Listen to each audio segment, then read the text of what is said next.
We're going to be travelling 6,000 miles around Europe in a 30-year-old camper van. What could possibly go wrong?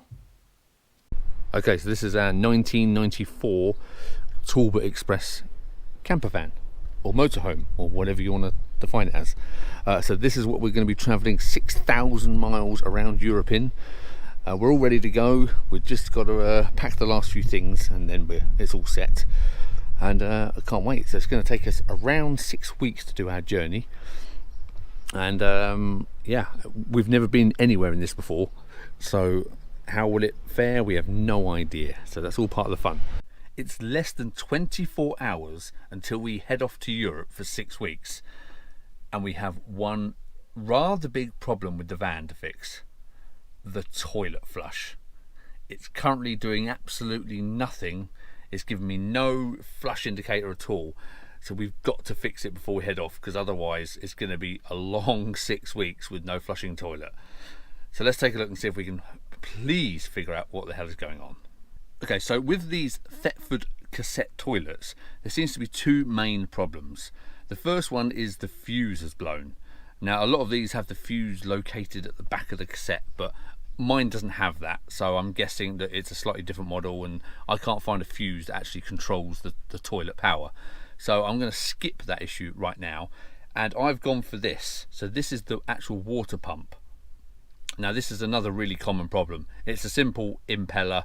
It just sucks up the water from the bottom, and it just connects with these two wires. So we're going to try and replace the pump and see if we get any life from the toilet flush at all. Don't worry, there's nothing to see, but I will show you where the old pump is coming from and how to connect this up. So let's have a look now. Okay, so in case you've never seen these before, here is the Thetford toilet we have in here. Now it does have this is the flush button here.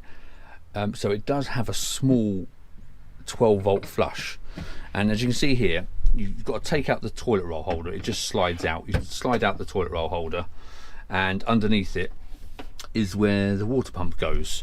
And here is the original pump. So it's exactly the same as the one I've got, little impeller, but it doesn't seem to be doing anything at all. So what I've done, I've disconnected it.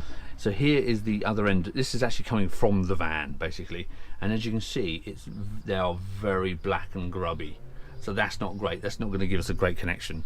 So I'm going to strip those back, obviously lose a bit of the wire, and connect up the new pump. Now the pump might well be okay, but as I've got it already, I may as well just put a new one in. Why not?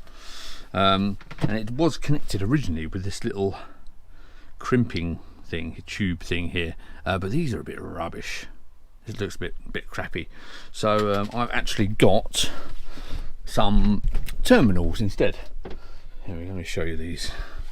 So I've just got some little terminals. Now, these are probably not the best thing to be using in a watery area, but it's, like I say, 23 hours or whatever it is now before we leave. So this is all I've got right now. So I've got these. This was like 80p for the whole strip, so that's all right. So let's connect them up and see if we get any power on the pump. Okay. Right, so first things first, I think we're going to take off the strip back the wire with these old wire strippers and clean up those wires, because they say they're really black. If you think I know what I'm doing, I have absolutely no idea. I don't do any electrics ever, so this is all brand new to me. So if you're watching this and you're thinking, oh my god, he's doing this wrong, yeah, I am. Of course I am, because I don't know what I'm doing. But it's half the fun, isn't it? You got to try. You got to try. Let me see if I can sit you up there. See that there? Okay. So I've got no more spare, so we're just gonna pop that in there. Can't even see what I'm doing here.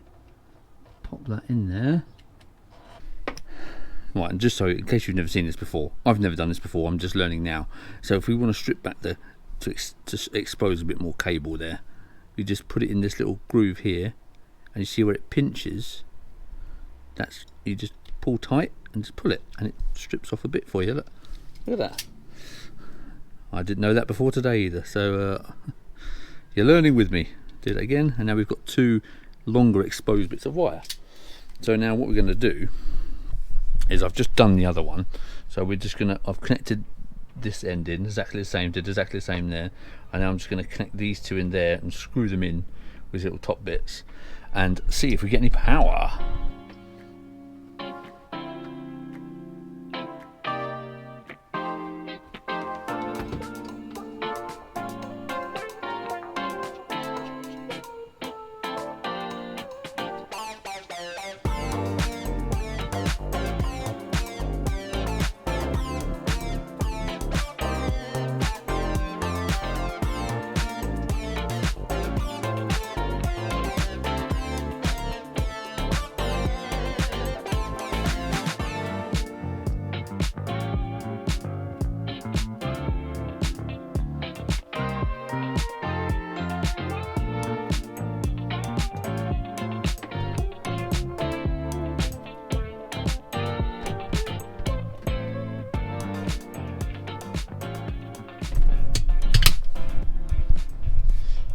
Okay, as you see, that is done. I mean, it's not the neatest job in the world, but I just need to see if it actually works. So then we need to take the hose off of this bit of the pump. Yeah. So that's that old pump free. And then we need to connect it to the other bit of the new one.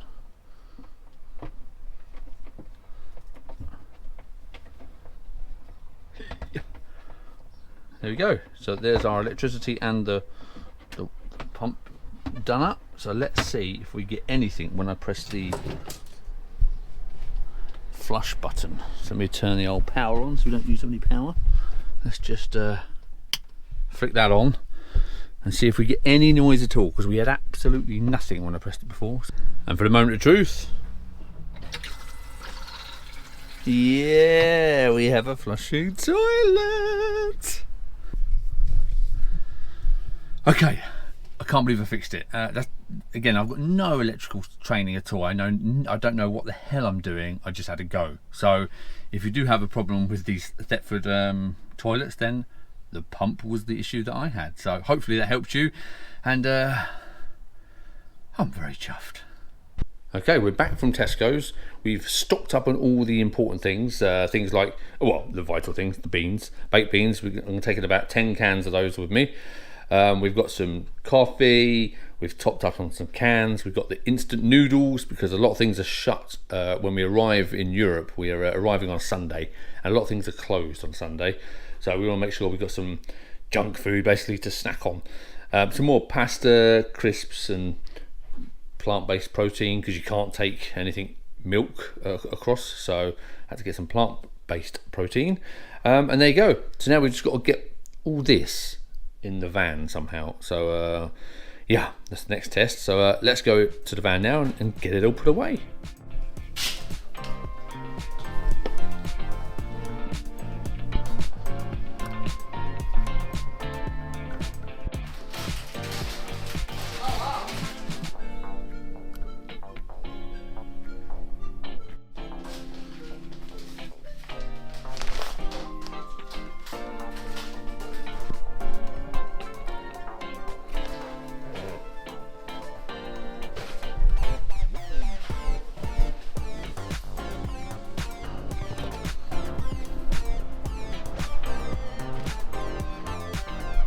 Here we go, just popping in the last cans. Get those beans in there. Sort priorities out, make sure they're safe.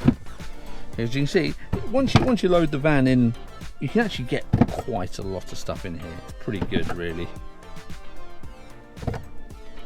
And the last one, look how that was almost, we designed it. Oh, come on, there you go, it's in. So we got this side, the instant noodle shelf. Simple as that, and then we're all ready to go.